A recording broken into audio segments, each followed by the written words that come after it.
அனைவருக்கும் வணக்கம். உங்கள் அனைவரையும் தஞ்சை சமையலறையில் சந்திப்பதில் மிக்க மகிழ்ச்சி. இன்னைக்கு நம்ம பார்க்க போகிறது மனமான சுவையான சாம்பார் சாதம். குயிக்காக எப்படி செய்யலான்னு பார்க்கலாம் வாங்க. இப்போ நம்ம அரிசி இந்த கப்பால் நான் எடுத்துக்கிறேன். இப்போ இந்த கப்பில் நான் 3/4 கப் அரிசி எடுத்திருக்கேன். சாப்பாட்டு ரைஸ் தாங்க. அதில் 1/2 கப் அளவுக்கு துவரம் பருப்பு எடுத்திருக்கேன்.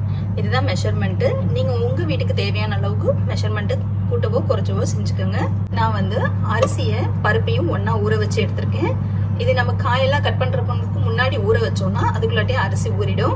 நம்ம அதுக்குள்ள காயெல்லாம் ரெடி பண்ணிட்டோம்னா எல்லாத்தையும் சேர்த்து ஒன்றாவே வச்சிடலாம். இப்போ நம்ம அரிசியை சேர்த்துக்கலாம். ஆக்சுவலாக நம்ம அரிசி 3/4 வச்சோம், பருப்பு அரை வச்சோம், 1/4 மெஷர்மெண்ட்டு. ஸோ 2.5 நம்ம அப்போ வைக்கணும். ஆனால் இந்த மாதிரி வச்சா சாம்பார் சாதத்துக்கு சரி வராதுங்க. சாம்பார் சாதம் நல்லா குழஞ்சி வேகணும். அதனால் நான் இன்னைக்கு 4 கப்லேருந்து 5 கப் வரைக்கும் தண்ணி வச்சுக்கிறேன். அப்போதான் காயெல்லாமும் சேர்ந்து வேகணும். அதனால நான் ஒரு 5 கப் தண்ணிக்கிட்ட வச்சுக்கிறேன். ஒரு 1/4 டீஸ்பூன் மஞ்சத்தூள், 3 பல் பூண்டு, சின்ன வெங்காயம் முழுசாக போட்டுக்கலாம், கட் பண்ணியும் போட்டுக்கோங்க. ஒரு தக்காளி, நம்ம என்ன வெஜிடபிள்ஸ் வேணாலும் போட்டுக்கலாங்க. நான் உருளைக்கிழங்கு, பீன்ஸு, கேரட்டு, சுரக்காய் கட் பண்ணி வச்சுருக்கேன்.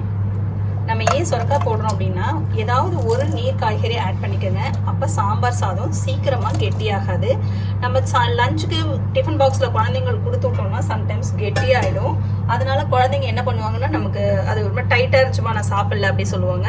அந்த மாதிரி ஆகாமல் இருக்கிறதுக்கு ஏதோ ஒரு நீர் காய்கறி, சுரக்காய் இல்லைன்னா பூசணிக்காய், வெள்ளை பூசணிக்காய், அப்படி இல்லாட்டி வெள்ளரிக்காய் அந்த மாதிரி யூஸ் பண்ணிக்கோங்க. நான் கத்திரிக்காய் கொஞ்சம் போட்டிருக்கேன். நான் ஒரே ஒரு பச்சை மிளகாய் போட்டிருக்கேன். கொஞ்சம் போல தேவையான அளவுக்கு உப்பு.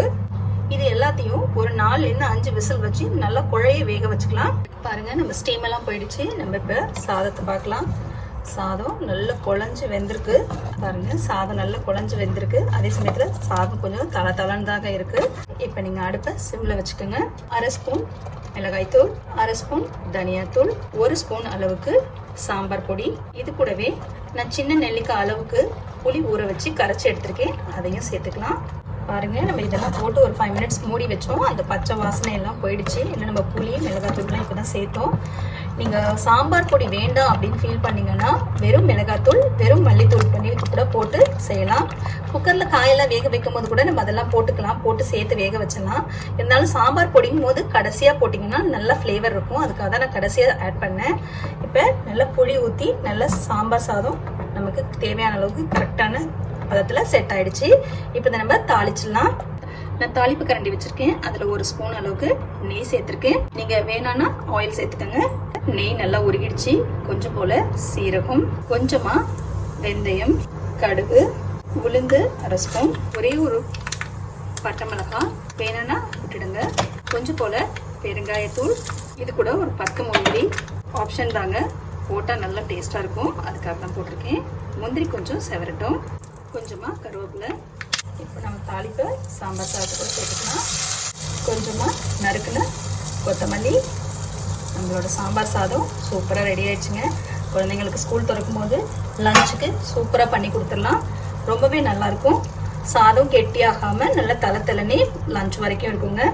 அதனால் நீங்கள் இது மாதிரி செய்து கொடுத்து பாருங்கள். நம்ம லஞ்ச் பாக்ஸ்க்கு சூடாக நல்லா அழகாக எடுத்துகிட்டு போகலாங்க. குழந்தைங்களுக்கு ரொம்ப பிடிக்கும்.